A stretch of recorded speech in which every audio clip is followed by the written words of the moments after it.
नमस्कार दोस्तों, स्वागत है आप सभी का हमारे इस वीडियो में। आज हम एसएससी, सीजीएल, एमटीएस और सभी प्रकार की जो इस परीक्षाओं में जो प्रश्न पूछा जाता है, इस प्रश्न को हम सॉल्व करेंगे। इसके माध्यम से एक प्रश्न और तैयार हो जाएगा आपका। वो है जैसे माना कि इसमें क्या पूछा गया है कि 13,218 में क्या जोड़े ऐसे कि जिससे यह पूर्ण वर्ग बन जाए। ठीक है, तो यहाँ पर आप ऐसा भी प्रश्न आ सकता है कि 13,218 में से क्या घटाएं। यहाँ जोड़ने की बात है, क्या ऐसा घटाएं जिससे यह पूर्ण वर्ग बन जाए। मैं दोनों प्रकार का कॉन्सेप्ट बता दूंगा और इस प्रकार का जब भी कोई भी प्रश्न आएगा आप आसानी से कर पाओगे। इसमें आपको क्या करना है, सबसे पहले आप समझिए पूर्ण वर्ग संख्या होती क्या है। देखिए, जैसे माना कि 16 है, जैसे ये पूर्ण वर्ग है। जैसे मैं कहूं कि 36 है, ये पूर्ण वर्ग है। मतलब जो किसी संख्या का वर्ग हो वो पूर्ण वर्ग है। जैसे 16 है, 36 है, 25 है, 16 4 का वर्ग है, 36 6 का वर्ग है। इसी प्रकार से आपको इसको पूर्ण वर्ग बनाना है। मतलब इसमें क्या जोड़ दें जिससे यह भी किसी ना किसी संख्या का वर्ग हो जाए। अब आपको इसको कैसे करना है इसमें आपको बताऊं। इसमें आपको क्या करना पड़ेगा, भागवती का इस्तेमाल करना पड़ता है इस प्रकार के प्रश्नों में। तो भागवती का इस्तेमाल कैसे करेंगे, देखिए भागवती से इसकी, अब भागवती में क्या करते हैं, 13,218 है तो अपन ने 13,218 लिख लिया। ठीक है, अब अपने क्या करना है, क्या जोड़ है इसमें। ठीक है, सबसे पहले अपन भागवती में पीछे से दो दो के जोड़ा बनाते हैं, बना लिया। उसके बाद अपन ने यूं लाइन खींच दी। अब देखिए यहाँ पर एक बचा तो एक एकम एक बार जाएगा। ठीक है, तो एक बार चला गया तो यार शून्य बचा। ठीक है, एक अपन ने एक का एक में गुणा किया तो एक का एक में जोड़ हो जाएगा, यानी कि 2 आ जाएगा। ठीक है, अब यहाँ पर अपन ने 32 को उतारा। 32 उतारने के बाद अपन यहाँ पर क्या रखे ऐसा कि जिससे जो इसके बराबर, तो अपन एक ही रखेंगे। सिंपल सी बात है, 22 दूनी 44 ज्यादा हो जाएगा।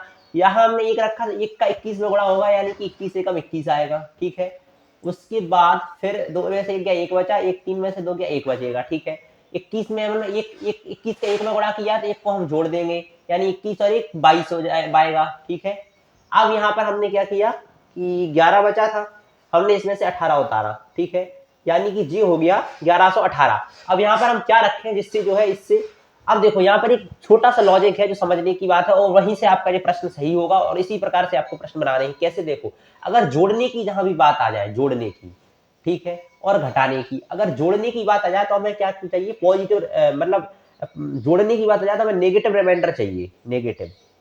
ठीक है, नेगेटिव। और घटाने की बात आ जाए तो हमें पॉजिटिव रिमाइंडर चाहिए, पॉजिटिव। बस इतनी चीज आपको समझना है। ठीक है, यही चीज आपको याद रखना है बस। अगर कहीं भी कभी भी क्या आ जाए, थोड़ा सा लॉजिक है, जोड़ने की बात आ जाए, जैसे जोड़ना है तो हमें क्या करना है, नेगेटिव रिमाइंडर चाहिए, यानी नकारात्मक शेषफल चाहिए। यानी शेषफल जो आना चाहिए वो नेगेटिव आना चाहिए, इसको ध्यान रखना। और कहीं भी घटाने की बात आ जाए, क्या घटाएं, यानी घटाने की बात है पॉजिटिव रिमाइंडर चाहिए। ठीक है, इस बात को याद रखो, रिमाइंडर मतलब शेषफल। तो यहाँ पर जोड़ने की बात है, यानी कि हमें नेगेटिव रिमाइंडर चाहिए। नेगेटिव रिमाइंडर कब आएगा, जब हम इसको संख्या से ज्यादा लेकर जाएंगे। ठीक है, तो हमें नेगेटिव रिमाइंडर चाहिए। नेगेटिव रिमाइंडर जब ही आएगा जब इसका मान जो है संख्या से 1118 से हमें ऊपर जाना पड़ेगा, तब तो नेगेटिव आएगा। जब 1118 से हम ऊपर चले जाएंगे तो 1118 में से वो संख्या घटाएंगे तो नेगेटिव आएगा। हमें नेगेटिव चाहिए। जोड़ने की बात हो तो नेगेटिव रिमाइंडर, घटाने की बात हो तो पॉजिटिव रिमाइंडर। जोड़ने की बात है तो हम नेगेटिव रिमाइंडर, यानी 1118 से हम आगे जाएंगे।